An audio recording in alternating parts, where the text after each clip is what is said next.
Time to meet Jack Donovan and his princely toys.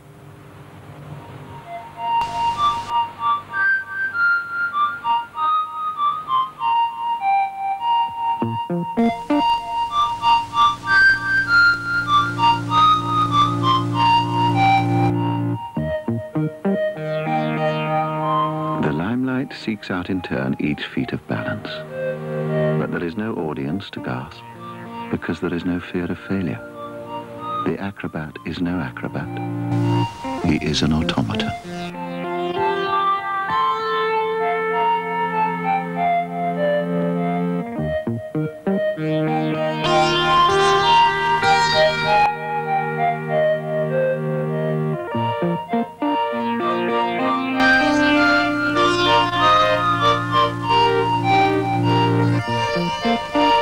100 years ago, the art of making these automata reached its highest point. Never before or since have they been so luxurious or intricate. They have been fittingly described as princely toys.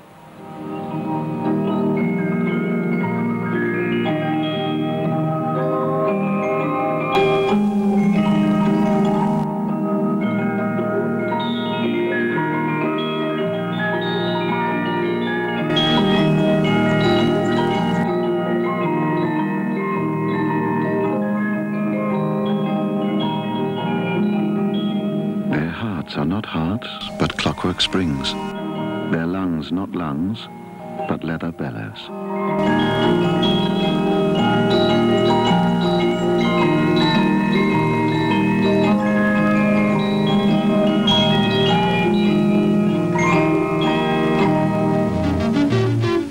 To be an automaton is to exist for the sole purpose of performing a predetermined repertoire, endless, unchanging, without ambition, but without care.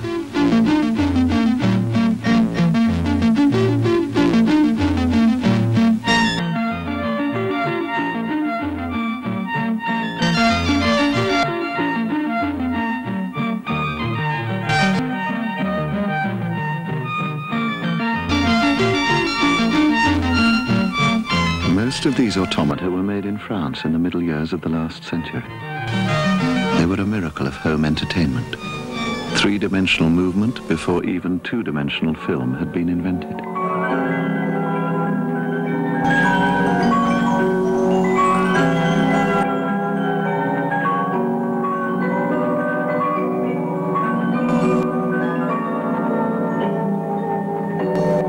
They mirrored their age. The tricks of the acrobats were real tricks that real acrobats performed, for the delight of the chic Parisian audiences in the circuses of the Boulevard du Temple and the Champs-Élysées, in the Winter Circus and the Hippodrome.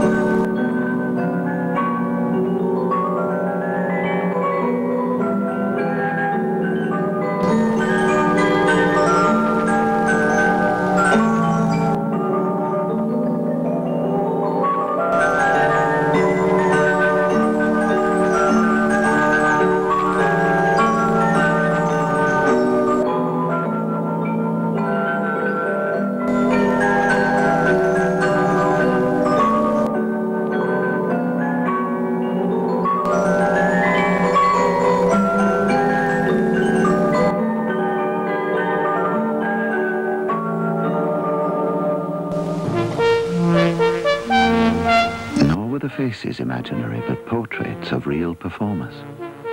The dress and the hairdo are fantastical, yes, but fantasy, no. They are faithful reproductions of the get-ups which pulled in the paying public a century ago.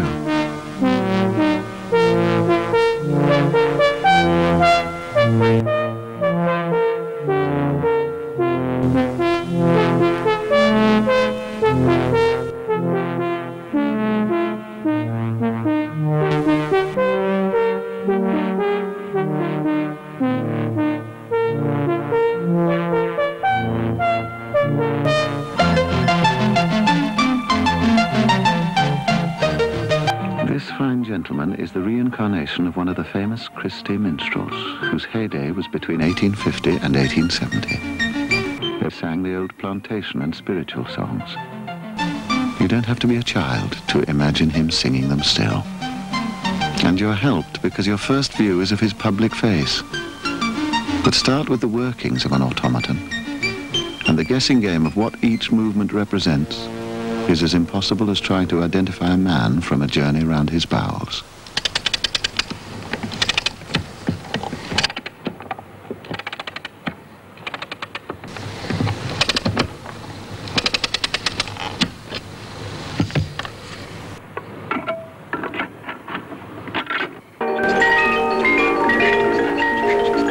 Gobbling up the coppers of the goggle-eyed to feed its insatiably whirring wheels, this set of innards is the digestive process of an end-of-the-pier delight.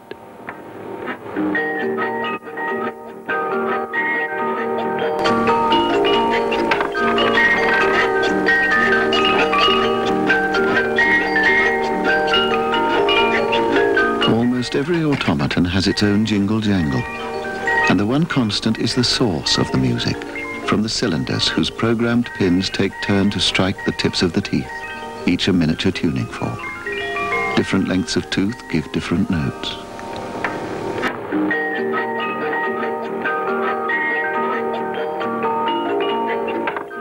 The result of all that frantic endeavour, for the price of a bright new old penny, was a tune from the concertina man.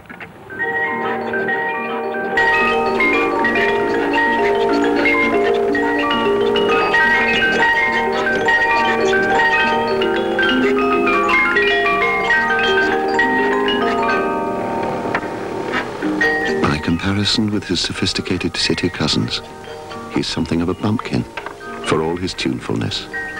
But that matters not. It takes all kinds to make an automated world.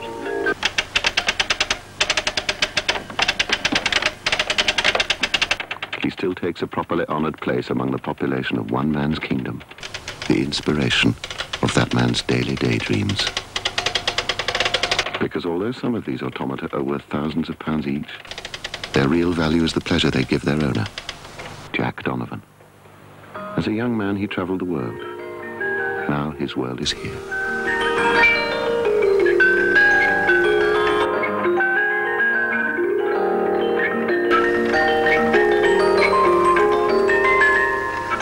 It's a private pleasure, betrayed only in the way his hands invest each automaton with fresh life. Perhaps it's this intensely personal relationship he seems to have with them that makes him exclude excitement from his public voice. I quite like to see them without clothes because it's almost like seeing the workings of a conjuring trick. It's very interesting to see the trick, but I think it's much more interesting when you know how the trick is affected. The magic, if you wish to be matter-of-fact about it, is in the mechanism.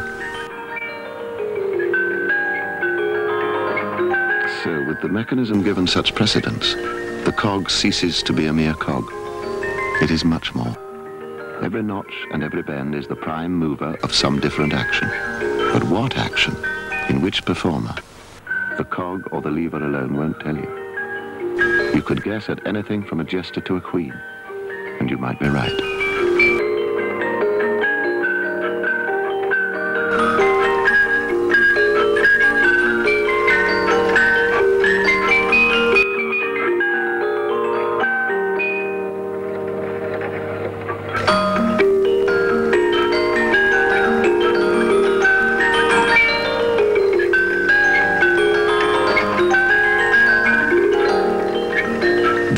Are the constituents of levity, the escapements, an excuse for escapism. Within this inner universe, you may concoct what crazy combination you wish. Say, a clown and a pig. The clown and the pig are somewhere in the region of about 20 movements, starting from 10 or 12 levers and branching out through the base, up the back of the chair, through the knee, up the ladder, up the peg to the ears and to the feet and to the hand.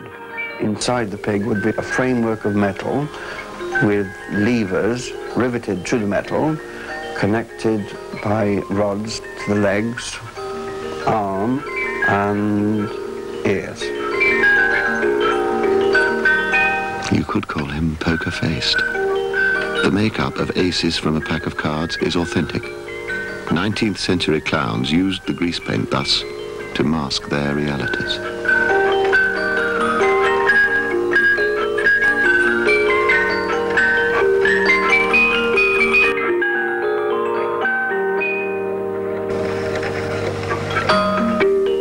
In his attention to their daily needs, Jack does more than keep the automata working.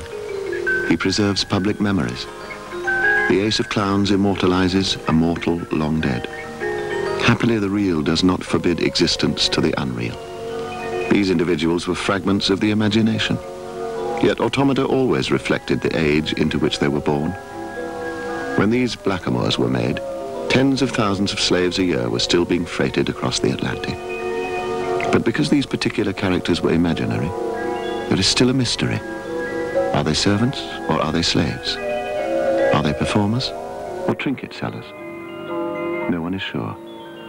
Only they know, and with their makers 100 years in the grave, it remains their secret.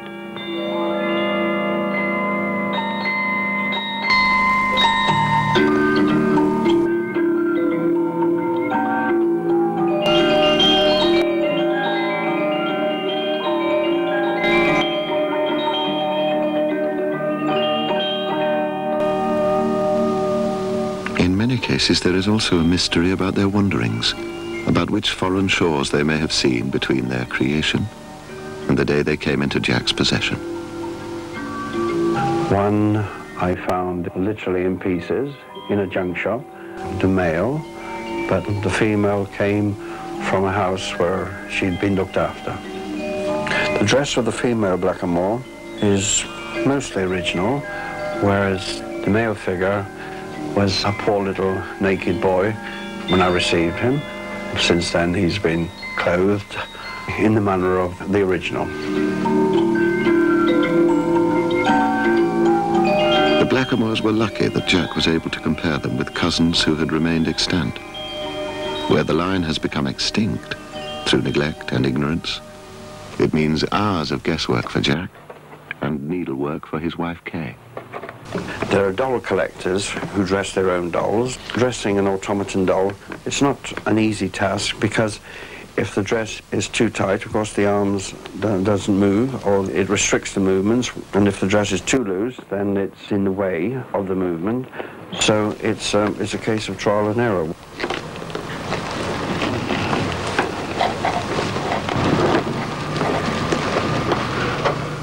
Of course, as any follower of fairy tales knows, every princess must have her moments of despair. Otherwise, how could you have a happy ending? This young lady, now with Jack's wife Kay as diligent handmaiden, was no exception. The Persian princess I found in Paris. There were some clothes left with it, but they were in rags. There was sufficient of the clothes that were left to find a pattern, and my wife's replaced them with older clothes, the clothes that came from priests' garments have been used to provide the outer clothes for this automaton.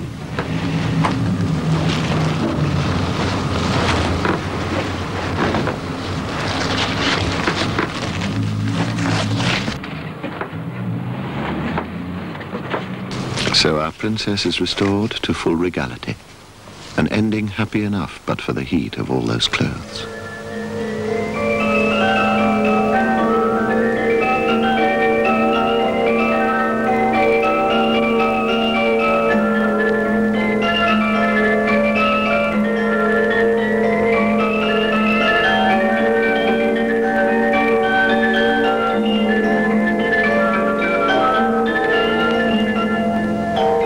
The little fleas that have the lesser fleas, some automata are accorded the privilege of their own automata.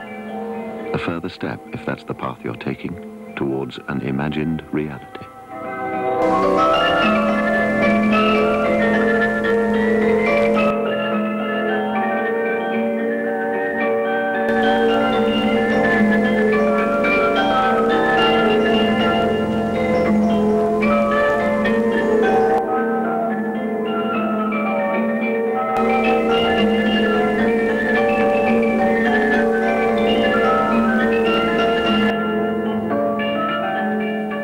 The Persian lady is clearly of blood royal.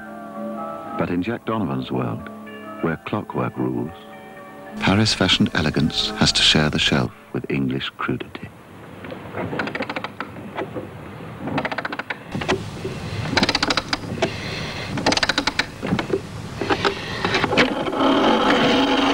At the turn of a key, matters regal give way to matters rural. The farmer and the pig, an English automaton, pretends to be nothing more than a child's toy. It's based on a contest, held in village fairs in which a greased pig must be manoeuvred through the opening in a fence.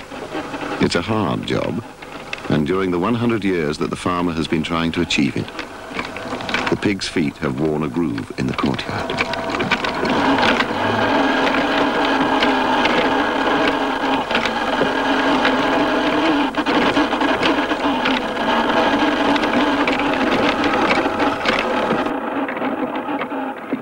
The simple and unpolished technique by which this toy was operated was little more than an extension of the English blacksmith's trade.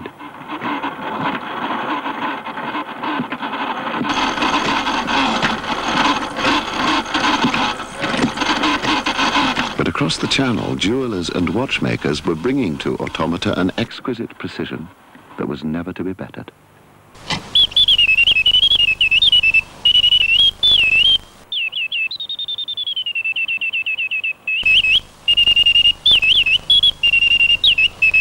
It seems almost churlish to mention that the bird's trill is produced on the penny whistle principle, with wind from a tiny pair of clockwork-operated bellows.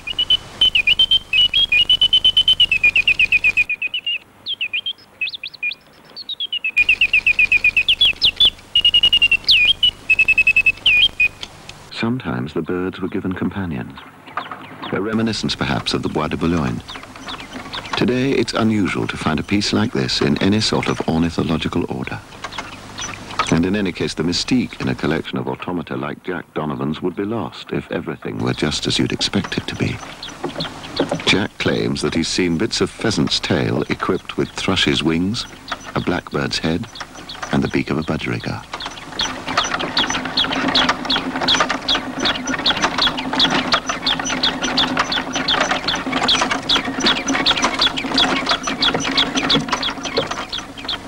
Bird lovers are apt to comment on the rare nature of the species portrayed, but then it wasn't designed as an aviary, but as a clock.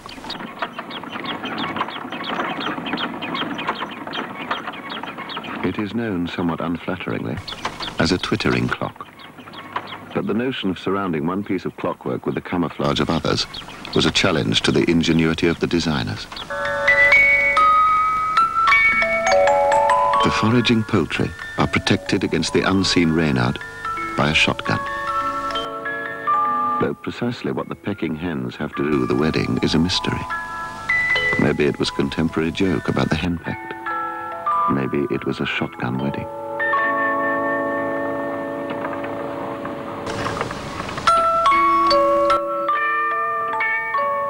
By the way, if you're one of those everyday literal people who believe that a timepiece is for telling the time, then forget all the other activity and watch the clock. That's the bit in the top right-hand corner.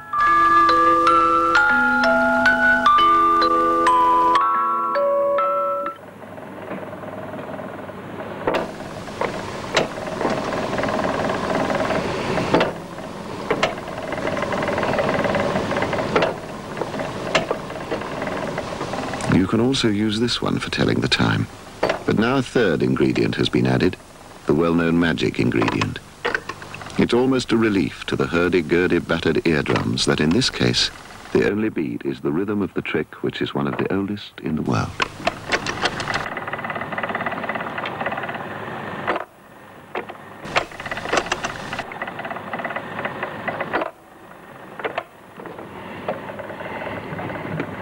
What is unforgivable and may get him drummed out of the magic circle, of which he does happen to be a member, is that Jack is about to reveal how the trick is done, with bits of wood and string and coloured paper.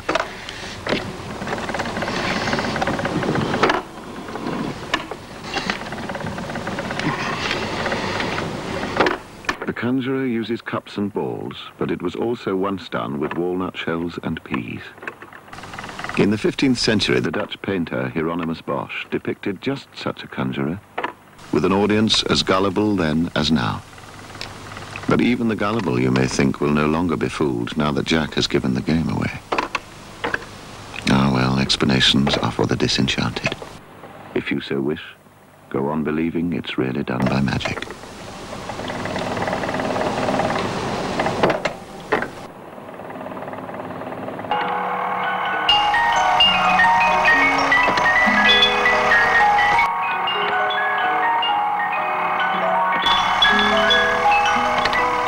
This clock at least is where you'd expect a clock to be.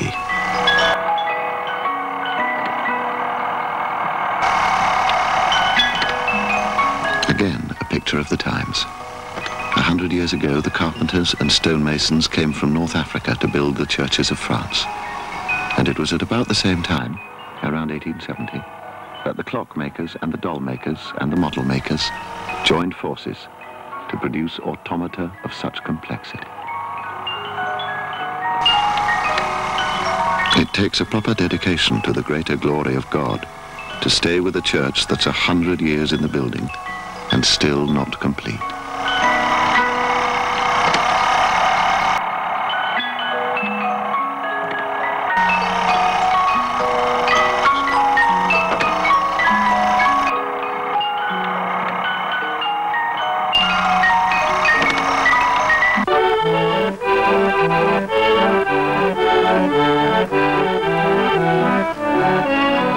But at least in this world of ceaseless activity, Jack is prepared to join in with the rest of the company.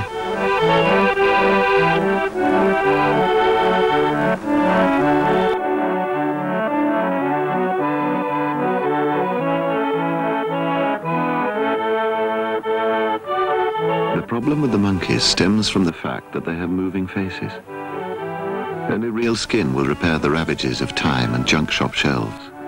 And Jack uses a very fine chamois leather to restore the lips and the eyelids.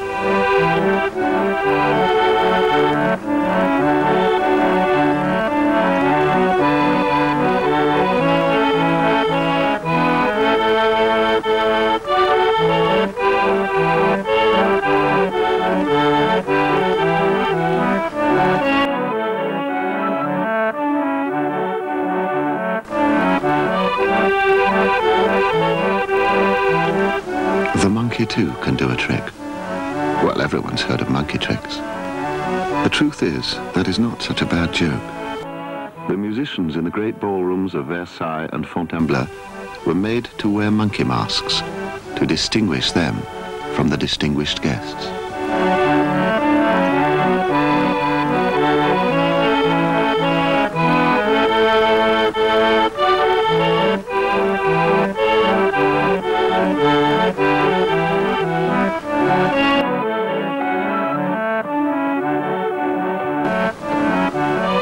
The monkey image, once established by the conventions of the ballroom, was inevitably taken by the makers of automata on grotesque flights of fancy.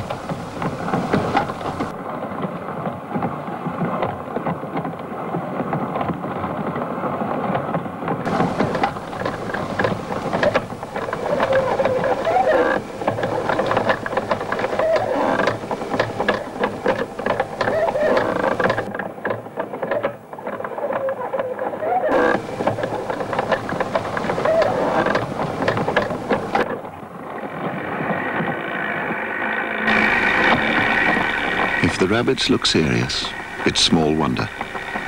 The French have always been ones for shooting every moving creature in sight, and the rabbits know it.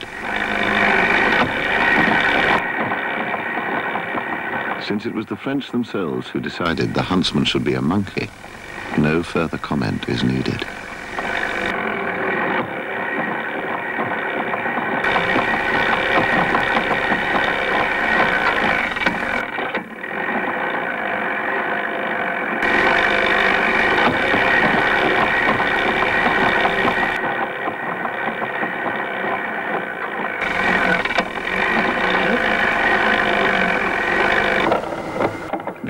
Of the automaton maker, keen as a chronicler's, perceptive as those of a Pepys, observed every facet of daily life. Each time the dome is lifted, the dice have been shaken. To the rakes of that salon society, a wager at dice would be as interesting a way of passing a half hour as trying to beat the bookies at Longchamp or Chantilly.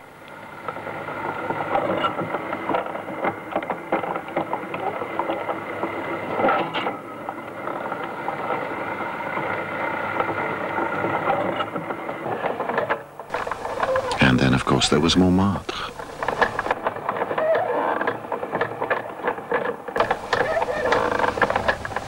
But the monkey is no Michelangelo.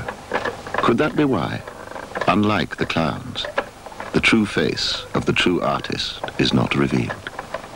Oh, there are laws against the defamation of character, mon vieux.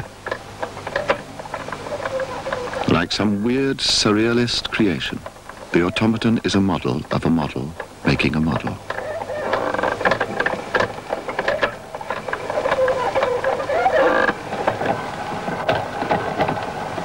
But at least in the case of Toulouse, there is a sort of reality, in the sense that everyone knows that an artist chatters incessantly to his subject.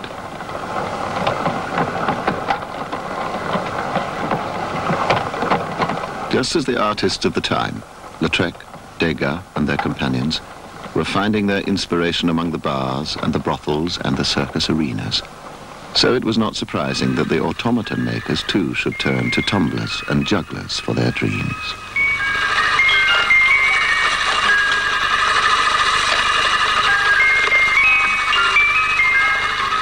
These diversions were not necessarily reserved for the tabletop.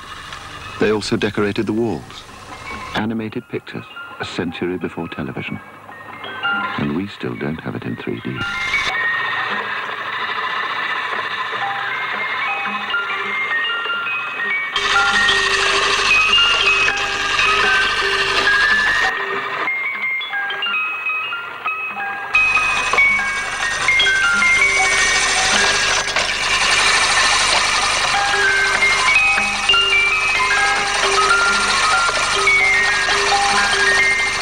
This was for the rich, but there were simpler methods we can still use today. Jugglers can derive their power from sources far more basic than this, and so can acrobats.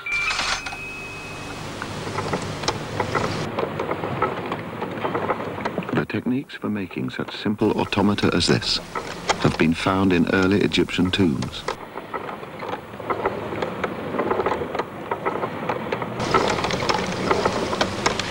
Could hardly be simpler. All done by sand and gravity. The sand falls onto a little cardboard wheel with veins in it, like an egg timer with a wheel beneath it.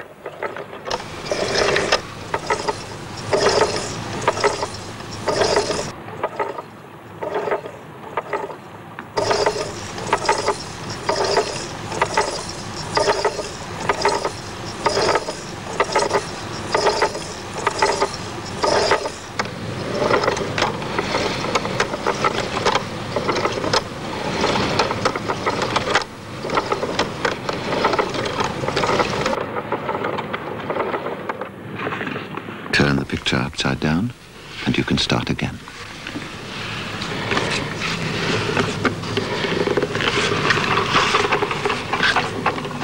And again, the figures are cardboard cutouts of such simplicity that they might just as well be Adam and Eve, or Hansel and Gretel. Here they are Harlequin and Columbine, figures as ritual in French pantomime as Punch and Judy were to British seaside shows.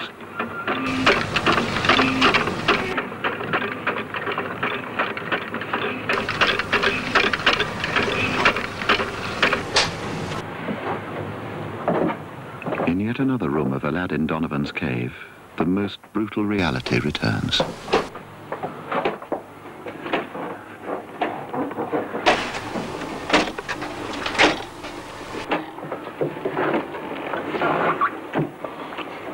The claim that you could work the coal mine for 1 penny has a terrible irony. 1 penny might be an exaggeration, but miners sweated for naught but a few shillings a week, and that could be lost if targets weren't met.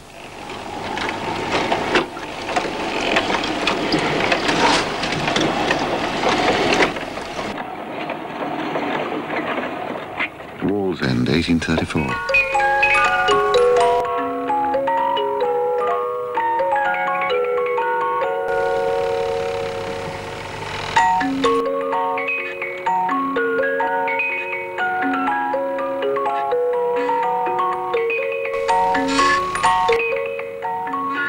If Clio's fate was a covert moral warning, there were clearer morality tales to be unfolded for the populace.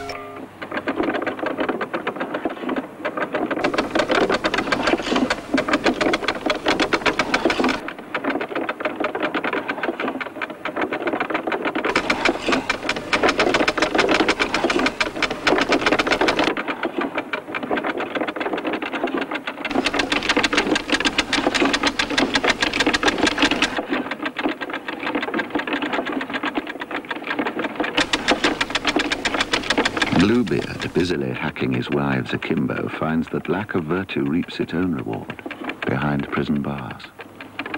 It was as well that entertainment should be tempered with the lessons of human imprudence. We speak, after all, of Victorian times.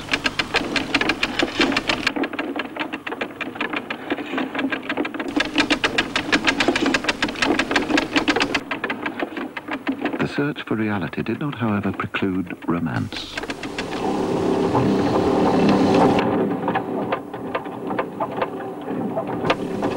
Napoleon's hussars might have lost at Waterloo, but they still wore the seductive uniforms most properly fitted for an elopement. The beating may have been unfair. Perhaps the poor chap was only inviting her out for an evening of gaiety parisienne, to the gaslit world of show business miracles.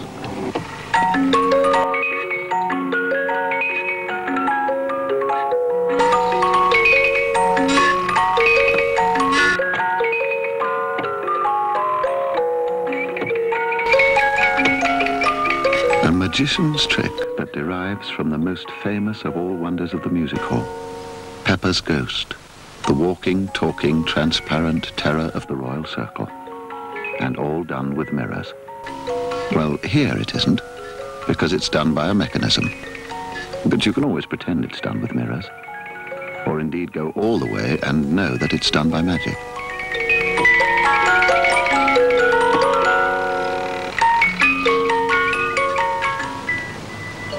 If you were to consider what might be the world's most common toy, it would probably be the doll. Yet playthings are precisely what these are not. You don't change their nappies, and you don't cuddle them. If you dropped them on the floor, it would be a minor disaster.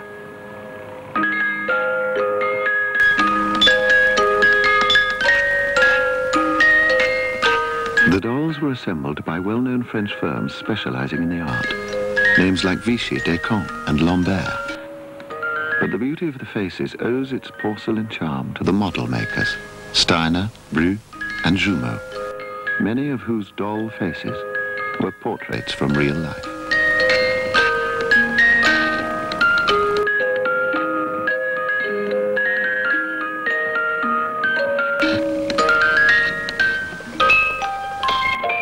Sometimes the dolls were the medium for a little gentle advertising, though the product here, a perfume, certainly seems appropriate enough for its demure champion.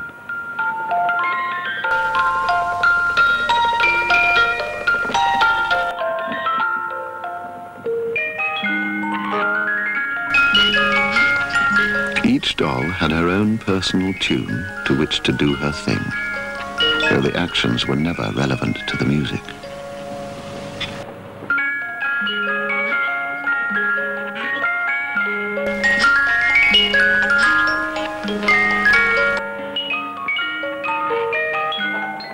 Like many of her friends, the lady magician has one of the Jumeau portrait faces. Her real identity is unknown. But then does it matter? She may have cost as much as 1,000 francs at a time when the average wage was 20 francs a year. Again, does that matter now? The important thing is that now you see it, now you don't, as you haven't for over a century. The quickness of the hand deceives the eye at the very moment it most delights.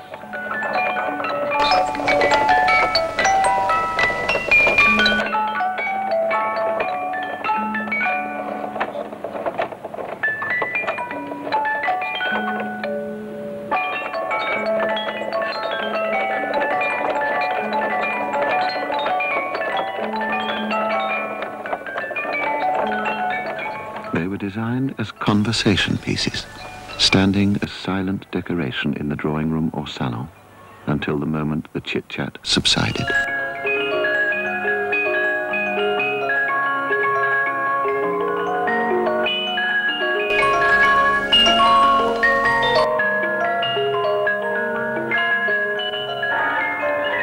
The techniques of the maker must be matched a century later by the adroitness and the insight of the restorer. Just to be a clockmaker is not sufficient. He has to be a little bit of a carpenter, an instrument repairer, a knowledge of music where there's a musical movement. It's a skill that not many people have. It's a skill that Jack has had to acquire during the 25 years that he has collected, no, lived with, his automata. To fathom out the mechanism when there are cams, levers missing, is quite a case of trial and error. Sometimes it's possible from an old catalogue to find something that's very similar to the piece that you have. So if you can guess what it's holding, if it's playing an instrument, you work out the movements and you make your cams, rods and wires to suit the movement it should be doing. Jack is still not sure what this automaton should be doing. But of this, he is certain.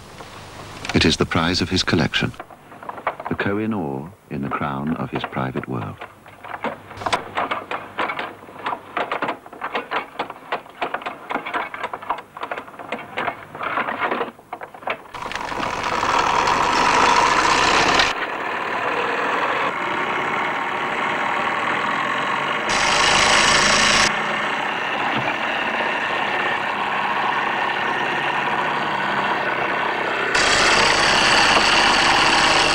Some of his automata Jack might be persuaded to sell, or swap for better. But the samurai and his attendant geishas, he would never let go.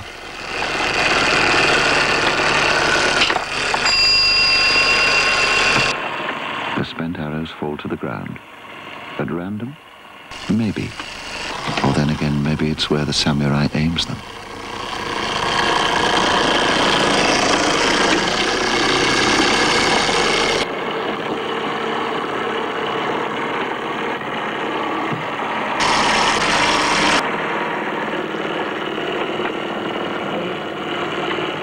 The group was made in Japan, and the Japanese would dearly love to buy it back. But it's not for sale. This is the one, says Jack, that he'll take with him to his grave. He calls it a burial job.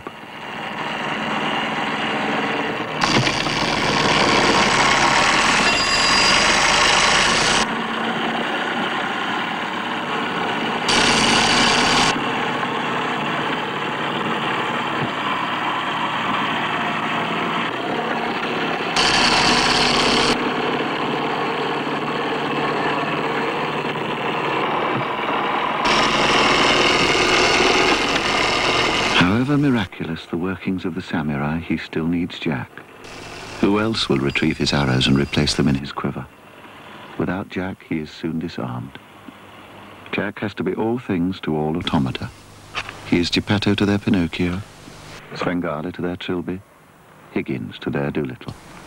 He is their surgeon and their tailor, their cobbler, their dentist, and their confidant. He even writes their facts.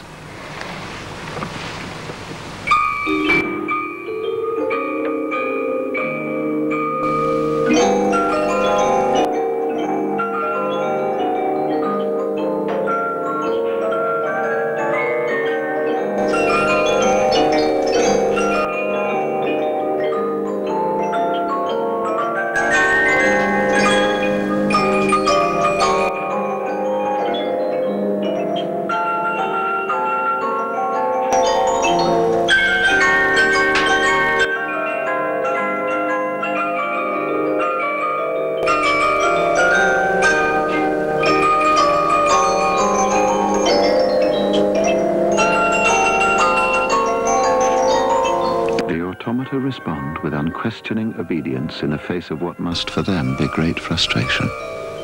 Because although the samurai will occasionally hit his target, and the monkey gambler throw 3 sixes, for the rest it's like that dream where we chase and chase but never quite catch our quarry.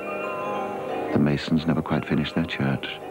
The painter never quite ends his masterpiece. The sculptor never quite completes his creation. The hussar never quite elopes. And the farmer never quite gets his pig through the fence. Oh, the smokers do get to finish their cigarettes.